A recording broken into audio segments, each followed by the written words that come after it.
ஏழை மக்களை மீட்டெடுப்பதற்காக வந்து கொண்டிருக்கும் எங்கள் தளபதியை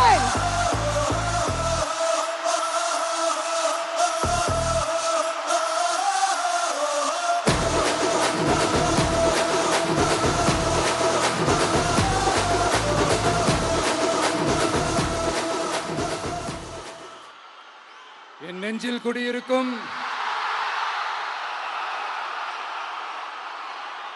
திருநெல்வேலி மக்கள், உங்கள் அனைவருக்கும் என்னுடைய வணக்கம். உங்க மகன், உங்க அண்ணன், உங்க தம்பி, உங்க தோழன், உங்க நண்பன், உங்க விஜய் உங்களை தேடி வந்திருக்கிறேன். இந்நேரம் திமுக கையில அந்த முழு பவரும் இருந்திருந்தா, இந்நேரம் ஸ்டாலின் சார் கையில அந்த முழு பவரும் இருந்திருந்தா கண்டிப்பா இந்த நிகழ்ச்சி நடந்திருக்காது. ஏதாவது ஒரு முட்டுக்கட்டையை போட்டு நம்மளை வரவிடாம பண்ணியிருப்பார். ஆனா இப்பதான் அவர் ஒரு அதிகாரம் இல்லாத ஒரு முதல்வரா அப்படியே இருக்காருல்ல, ஒரு கேர்டேக்கர் கவர்மெண்ட்னு சொல்லுவாங்க இந்த பீரியடை. ஸோ அப்படி இருக்கிறதுனாலையோ என்னமோ கொஞ்சம் ஈஸியாக வர முடிஞ்சதுன்னு நினைக்கிறேன். அது மாதிரி இந்த திமுக கவர்மெண்ட் நமக்கு எவ்வளவு பிரச்சனைகள், எவ்வளவு நெருக்கடிகள், எவ்வளவு அவதூறுகள், அவங்களையும் தாண்டி இன்னும் சில பேர் இன்னும் நிறைய அவதூறுகள் எல்லாமே பரப்புனாங்க. இந்த திமுக கூட்டணிக்கும் பாஜக கூட்டணியுமே இவங்க ரெண்டு பேருமே வெளியில வேணா தனித்தனியா இருப்பாங்க, ஆனா உள்ளுக்குள்ள இவங்க ரெண்டு பேருமே ஒண்ணுதான். இவங்க ரெண்டு பேருக்குமே ஒரே நோக்கம்தான். அது என்ன நோக்கம் தெரியுமா? உங்களுக்காக நல்லது செய்ய, உங்களுக்காக உழைக்க, உங்களோட கூடவே நிக்க இந்த விஜய் வந்துடக்கூடாது. அதுதான் அவங்களுடைய அந்த நோக்கமே. ஏன்னா இந்த விஜய் வந்ததுல இருந்து அவங்க நிறைய இந்த ஊழல்லாம் செஞ்சுக்கிட்டு இருந்தாங்கல்ல, ஒரு லிஸ்ட் போட்டு சொன்னல, அதெல்லாம் அவங்களால செய்ய முடியாம போச்சு. எல்லாத்துலயும் மண்ணு விழுந்துருச்சு. அதனால சம கோபத்துல இருக்கிறாங்க என் மேல. அதே மாதிரி அடுத்து ஆட்சிக்கு வர முடியாத ஒரு சூழ்நிலைய மக்களே நீங்களே ஆல்ரெடி உருவாக்கிட்டீங்க. இந்த கூட்டணி கணக்கு, அந்த கணக்கு, இந்த கணக்கு எதுவுமே எடுபடல. இந்த அரித்மேட்டிக் கணக்கு, மேத்தமேட்டிக்ஸ் கணக்கு எல்லாமே மண்ணுக்குள்ள புதைச்சிட்டீங்க. அப்புறம் இந்த கொள்ளையடிச்சு வச்சிருக்கிற இந்த பணத்தை எல்லாம் வச்சு கல்லாப்பட்டி கூட்டணின்னு ஒண்ணு சேர்த்து வச்சிருந்தாரு. அது எல்லாமே இப்ப கலகலத்து போய் நிக்குது. டாப் தனியா, பாட்டம் தனியா, ரீப்பர் தனியா, ஜாயிண்ட் தனியா, அப்படி நிக்குது தனித்தனியா. எல்லாமே அப்படியே ஒட்ட வச்சுக்கிட்டு இருக்கிறாரு. கூட்டணி கட்சிக்காரங்களே ஒருத்தருக்கு ஒருத்தர் ஓட்டு போட்டுக்க மாட்டாங்க போல் இருக்கு. அப்படி இருக்கு நிலைமை இந்த திமுக கூட்டணியில.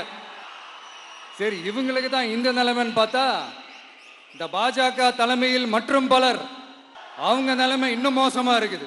அதனால மக்களே, இந்த திமுகவோட நேரடி கூட்டணிக்கும் மறைமுக கூட்டணிக்கும் நம்ம மேல காண்டு. அந்த காண்டுக்கு ஒரு காரணம் என்ன தெரியுமா? அவங்க வீட்லயே, அவங்க குடும்பத்திலேயே விசில் சத்தம் பலமா கேக்குதான்.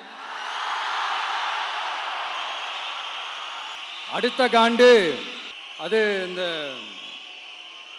சில பல கோடிகளை கொடுத்து நம்ம தமிழ்நாட்டு காங்கிரஸை பையில போட்டுக்கிட்டாங்க. யாரு? ஸ்டாலின் சார். ஆனா உண்மையான காங்கிரஸ் யாரு பக்கம் நிக்குது? நம்ம பக்கம் நிக்குது. சிறுபான்மை மக்களோட அந்த திமுக சாயம் வெளுத்து போச்சே. இந்த விஜய் என்னடானா மதச்சார்பற்ற கொள்கையோட உண்மையான ஒரு முகமா இருக்கிறானே. இந்த சிறுபான்மை மக்கள் வேற இந்த விஜய் பக்கம் தானே நிக்கிறாங்க அப்படின்ட்டு இந்த திமுகவுக்கும் பாஜகவுக்கும் என் மேல காண்டு. அதுக்காக நாம் என்ன செய்ய முடியும்? இந்த 33 வருஷமா ஒவ்வொரு வீட்டுக்குள்ளேயும் ஒவ்வொரு மனசுக்குள்ளேயும் போறதுக்கு நாம் பட்ட பாடு எனக்கு தானே தெரியும். அதனாலதான் நான் முன்னாடியே சொன்ன மாதிரி கட்சி ஆரம்பிச்சுட்டு ஒவ்வொரு வீட்டுக்குள்ளேயும் நாம் போல, ஒவ்வொரு வீட்டுக்குள்ளேயும் போனதுக்கு அப்புறம் தான் கட்சியாவே ஆரம்பிச்சிருக்கிறேன். இது இந்த அரசியல் எல்லாத்தையும் தாண்டி இருக்கிற ஒரு உறவு. கட்சி கிட்சி எல்லாத்தையும் தாண்டி இருக்கிற ஒரு உறவு. இது ஒரு பூர்வ ஜென்ம பந்தம். இது சும்மா இந்த அரசியல் ஆதாயம் தேடுறவங்களுக்குலாம் இது என்னன்னே புரியாது. இது மற்றவங்களுக்கு வேணா எலெக்ஷன், ஆனா இந்த விஜய் கூட நிக்கிறவங்களுக்கும் இது ஒரு இமோஷன். நான் சந்தோஷப்பட்டா மக்கள் சந்தோஷப்படுறாங்க, மக்கள் சந்தோஷப்பட்டா நான் சந்தோஷப்படுறேன். எனக்கு ஒண்ணுனா மக்களுக்கும், மக்களுக்கு ஒண்ணுனா எனக்கும் கண்ணு கலங்கும். எவ்வளவு அவதூறுகள்! இந்த கரூர் விஷயத்தை பத்தி ஊருக்கே தெரியும். ஆனா போடு, விஜய் மேல பழிய போடு. என்னடா இவ்வளவு பெரிய ஒரு பழிய தூக்கி விஜய் மேல போட்டாலும் மக்கள் விஜய் கூடவே நிக்கிறாங்க, இது என்னடா அதிசயமா இருக்குது அப்படின்ட்டு அது ட்ரை பண்ணி பார்த்தாங்க. அது மக்கள் கிட்ட எடுபடல. சரி, அடுத்து வேற என்ன பண்ணலாம்? முடக்கு. ஜனநாயகனா முடக்கு.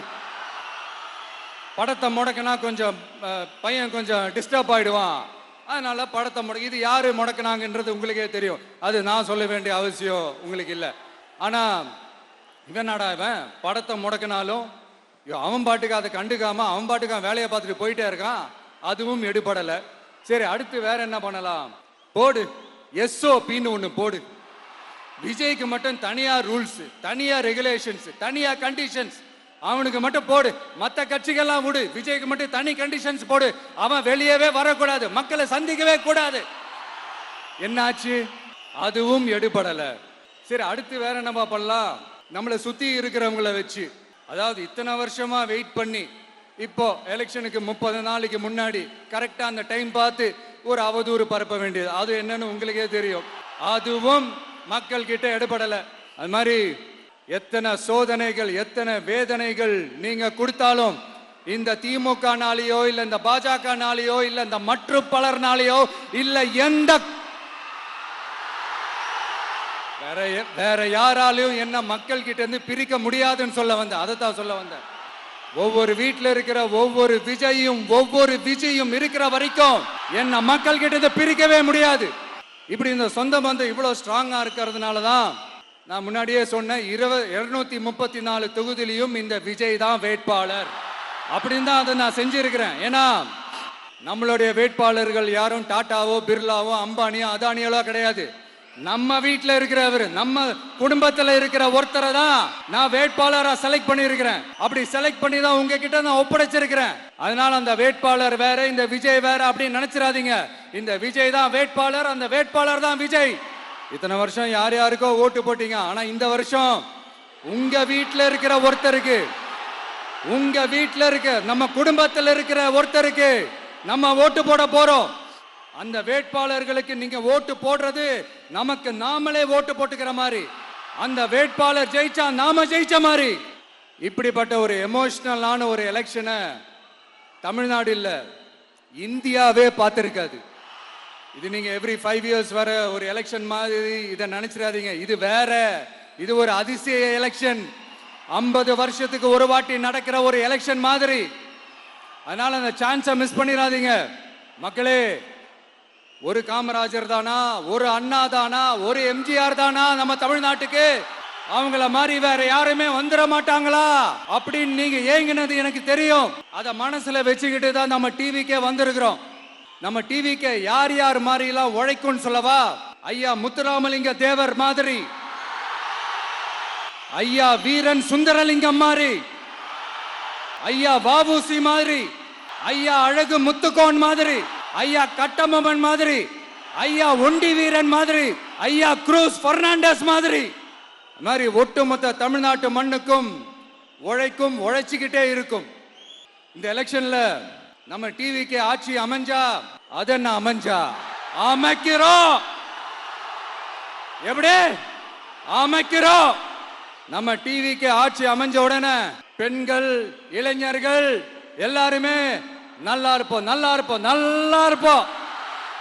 விவசாயிகள், மீனவர்கள், உழைக்கிற மக்கள் எல்லாருமே நல்லா இருப்போம், நல்லா இருப்போம், நல்லா இருப்போம். இன்னும் பல வருஷத்துக்கு நம்மளுடைய குடும்பங்கள், நம்மளுடைய சந்ததிகள், நம்மளுடைய தலைமுறைகள் எல்லாருமே நல்லா இருப்போம், நல்லா இருப்போம், நல்லா இருப்போம். அதனாலதான் மீண்டும் மீண்டும் சொல்றேன், வேற யாருக்காவது ஓட்டு போட்டு உங்க ஓட்டை வேஸ்ட் பண்ணிடாதீங்க. அதனாலதான் பார்த்து பார்த்து உங்களுக்கான வாக்குறுதிகளை நாம அதை அறிவிச்சிட்டு இருக்கிறோம். சொல்லாதத, செய்ய முடியாததெல்லாம் சொல்லவே மாட்டோம். அதுல ரொம்ப உறுதியா இருக்கிறோம். சொல்லாததை செய்வோம், அது வேற விஷயம். ஆனா செய்யறத மட்டும் தான் சொல்லுவோம். யங்ஸ்டர்ஸ், விவசாயிகள், மீனவ, இந்த மாதிரி பல திட்டங்கள் இருக்கு. எல்லாத்தையுமே நிறைவேற்றுவோம். இந்த விஜய் அதை சாத்தியமாக்கி காட்டுவான். இதை நான் ஏன் இவ்வளவு ஸ்ட்ராங்கா சொல்றேன் அப்படின்னா, மக்கள் பணத்திலிருந்து ஒரு பைசா கூட தொட வேண்டிய அவசியமே எனக்கு இல்லை. உங்களுக்கு புரியுதுங்களா? உங்களுக்கு மக்களுக்கு தப்பே நடக்காது, தப்பே நடக்க விட மாட்டேன். இப்ப நான் சொன்னல, மக்கள் காசுல இருந்து ஒரு பைசா கூட தொட மாட்டேன்னு. அத இப்ப ஆண்டுகிட்டு இருக்கிறவங்க, இதுக்கு முன்னாடி ஆண்டவங்க தில்லா சொல்ல முடியுமா? என்னை எதிர்த்துட்டு இருக்கிறவங்களால தில்லா, கட்ஸா, கெத்தா இத சொல்ல முடியுமா? நீங்க ஒழுங்கா ஆட்சி நடத்திருந்தா பெண்கள் பாதுகாப்பு ஏன் இவ்வளவு மோசமா இருக்குது? இளைஞர்களுக்கு ஏன் வேலை வாய்ப்பு இல்லாம போச்சு? போதைப் பொருள் கலாச்சாரம் ஏன் அதிகமா இருக்கு? சட்டம் ஒழுங்கு ஏன் சரியா இல்ல? வன்முறை ஏன் தலைவரிச்சு ஆறுது? இதுக்கு உங்களால பதில் சொல்ல முடியுமா ஸ்டாலின் சார்?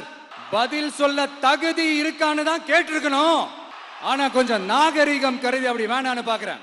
2-2.5 வயசு குழந்தைய துள்ள துடிக்க உங்க திமுக நிர்வாகி ஒருத்தன் கொன்னானே, அதுக்கு என்ன பதில் சொல்ல போறீங்க? விளாத்திக்குளம் பக்கத்துல +2 படிக்கிற ஒரு பொண்ணு டாய்லெட் வசதி சரியா இல்லாம ஒரு அவசரத்துக்கு காட்டு பக்கம் போய் ஒதுங்கினாங்களே, என்னாச்சு? இந்த உலகத்தை விட்டே போயிட்டாங்க. அதுக்கு என்ன பதில் சொல்ல போறீங்க? இந்த பிள்ளைங்களை உங்களால திருப்பி கொடுக்க முடியுமா சார்? 5 வருஷமா போலீஸ் டிபார்ட்மெண்ட்டை கையில வச்சுக்கிட்டு என்ன சார் பண்ணீங்க? பொம்மைகள் மாதிரி வச்சு விளையாடிட்டு இருந்தீங்களா? ஒரு மனசாட்சின்றது வேணாம். நாங்க நேரி பிரச்சனையை பத்தி பேசினா அது போதையில நடந்துச்சான், போதை பொருட்கள்னால அது நடந்துச்சான். பெரிய கண்டுபிடிப்பு எங்களுக்கு தெரியாது பாரு. அது எங்களுக்கும் தெரியும், உங்களுக்கும் தெரியும். கேள்வி அது இல்ல, அதை ஏன் தடுக்கலன்றதுதான் எங்களுடைய கேள்வி. இது மட்டுமா? மணலை திருடுறாங்க, மண்ணை திருடுறாங்க, மலைகளை முழுங்குறாங்க, சட்டவிரோதமா கல்குவாரி நடத்துறாங்க, மணல் மாஃபியா அது ஒரு பக்கம் நடந்துகிட்டு போகுது. இன்னொரு பக்கம் மினிஸ்டர்ஸ் கொள்ளையடிக்கிறாங்க, இன்னொரு பக்கம் குடும்பமா சேர்ந்து கொள்ளையடிக்கிறாங்க. டாஸ்மாக்ல ஊழல், நகராட்சி துறையில ஊழல், இப்படி ஊழல் ஊழல், ஆட்சி முழுக்க ஊழல் ஊழல்லே ஊறி போய் நாரி போய் கிடக்குது. எந்த மூஞ்ச வச்சுக்கிட்டு சார் வந்து ஓட்ட கேட்பீங்க? இந்த எலெக்ஷன் சும்மா உங்க பணத்தை எல்லாம் வச்சுக்கிட்டு ஒன்னும் கிழிக்க முடியாது. உங்க பணத்தை எல்லாம் வச்சு மக்கள் எல்லாம் விலைக்கு வாங்கவே முடியாது. இது ஒரு மாற்றத்திற்கான ஒரு எலெக்ஷன். ஒட்டுமொத்த தமிழ்நாட்டு மக்களும் அந்த மாற்றத்தை கொண்டு வர போற அந்த எலெக்ஷன். இது உங்களாலேயோ இல்ல அந்த மற்றும் பலர்னாலேயோ ஒன்னும் தடுக்க முடியாது. மக்களே, ஏப்ரல் 23ஆம் தேதி காலையில சும்மா பக்காவா ரெடி ஆயிட்டு வீட்டுல இருக்கிற சாமியெல்லாம் கும்பிட்டுட்டு உங்க ஓட்டர் ஐடி கார்டு கையில் எடுத்துக்கிட்டு முதல்ல பூத்துல போய் நின்னு அந்த விசில் சின்னத்துக்கு நேரா இருக்கிற அந்த பட்டனை ஒரு அழுத்துங்க. இது ஒரு தலைமுறைக்கான ஒரு தேர்தல், உங்களுக்கான தேர்தல். எப்பேற்பட்ட வசதியான வாழ்க்கையா இருந்தாலும் எல்லாத்தையும் தூக்கி எறிஞ்சிட்டு உங்களுக்காக மட்டுமே வந்திருக்கிறேன். உங்களுக்காக நன்றி கடன் செலுத்துறதுக்காக மட்டுமே வந்திருக்கிறேன். அத்தனை வழிகளையும் தாங்கிக்கிட்டு உங்களுக்காக மட்டுமே வந்திருக்கிறேன். ஒரு நாளும் பொய் சொல்லி உங்களை நான் ஏமாத்தவே மாட்டேன். இந்த 4 முனை போட்டி, 40 முனை போட்டி, எத்தனை முனை போட்டின்னு எத்தனை உருட்டினாலும் இங்க 2 முனை போட்டி மட்டும்தான். ஒன்னு, இன்னொன்னு எஸ், ஒன்னு டிவிகே, இன்னொன்னு டிஎம்கே. மக்கள் விரோத ஆட்சி நடத்துற ஸ்டாலின் சார் வேணுமா? மக்களை நேசிக்கிற உங்க விஜய் வேணுமா? அவ்வளவுதான் இந்த எலெக்ஷன். உங்க மகனுக்கு, உங்க அண்ணனுக்கு, உங்க தம்பிக்கு, உங்க பிள்ளைக்கு ஒரே ஒரு வாய்ப்பு கொடுங்க. தயவு செஞ்சு விசில் சின்னத்துக்கு ஓட்டு போடுங்க. இது ஒரு விசில் புரட்சி தேர்தலா இருக்கணும். நான் தன்னந்தனியாளு, நீ எல்லாம் நம்ம பாரு, கொஞ்சம் நவந்தனா இங்க 8 கோடி பேரு, மிரல போது ஸ்டேட்டு நம்ம விசில் சத்தம் கேட்டு, நல்லவங்க வாழ இங்க விசில் கடி ஓட்டே. கடைசி நம்பிக்கை மக்களை தேடி வருது, அதை இறுக்கி புடிச்சு ஒரு வரலாறு எழுது. உங்க விஜய், நான் வரேன். விசில் அடிக்க ரெடியா? கான்பிடண்டா இருங்க, நல்லதே நடக்கும், வெற்றி நிச்சயம். மீண்டும் சந்திக்கும் வரை நன்றி, வணக்கம்.